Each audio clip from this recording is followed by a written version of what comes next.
We're learning, and we really learned this during COVID, that our rural communities really need Tri-County differently, and our rural communities need different things than the city of Anderson, for example. So working in partnership with some community influencers, in this case, we were introduced to a group called the Honea Path Planning Committee. This is a subgroup, kind of a group of influencers, movers and shakers in the Honea Path area and the rural communities surrounding that have an interest in helping Honea Path get to this next level that they want to see. So we held a listening session and we heard from them what they want. We had Senator Mike Gambrell there as well. So we had a great deal of legislative support for this. One of our board members was present as well, Al Young. After listening to what they said they were interested in, some short-term training opportunities at the Watkins Community Center, we started exploring what needs were and what we could do quickly. And one of those things that came up was CDL truck driver training. Truck drivers can start out, if they would just want to stay local and be at home every day, in the $40-something thousand range, and if they're willing to go across the state or interstate kind of work, they can get up into $70,000 and $80,000 range really, really quickly. So Tri-County has a great truck driver training program, and what we decided to do was bring it to Honea Path. So we had 15 individuals show interest in a session that we held, and we're working to enroll those individuals and working with the small businesses in Honea Path surrounding areas to apprentice them so that we can offer that training at no cost to the individual in Honea Path.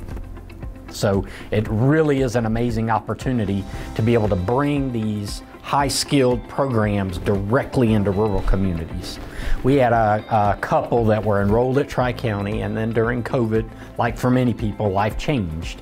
So they started looking around at some other opportunities. They initially were interested in transferring to a university, a local university. They learned about CDL truck driving, so they both enrolled together.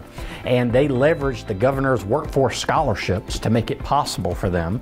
So they were able to complete the CDL program in about 10 to 11 weeks. They are now doing team driving across the United States and together making $180,000 a year. They were featured by our governor in his State of the State address this past year. So we've got a lot of different offerings that provide students with an opportunity, whether they're coming right out of high school or they've been out of school for a number of years and have just decided, I want to start at Tri-County in a smaller environment where I'm going to have a lot of learning support before I go to a big university or a college or university in the area.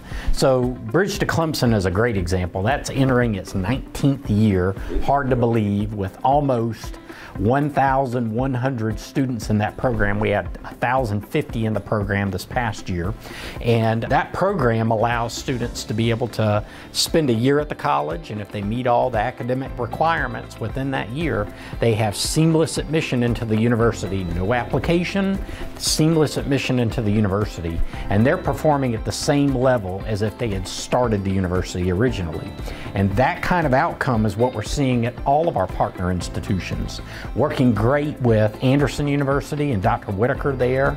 We've got transfer programs with Anderson, transfer programs with Southern Wesleyan, and just announced a new one with Lander University.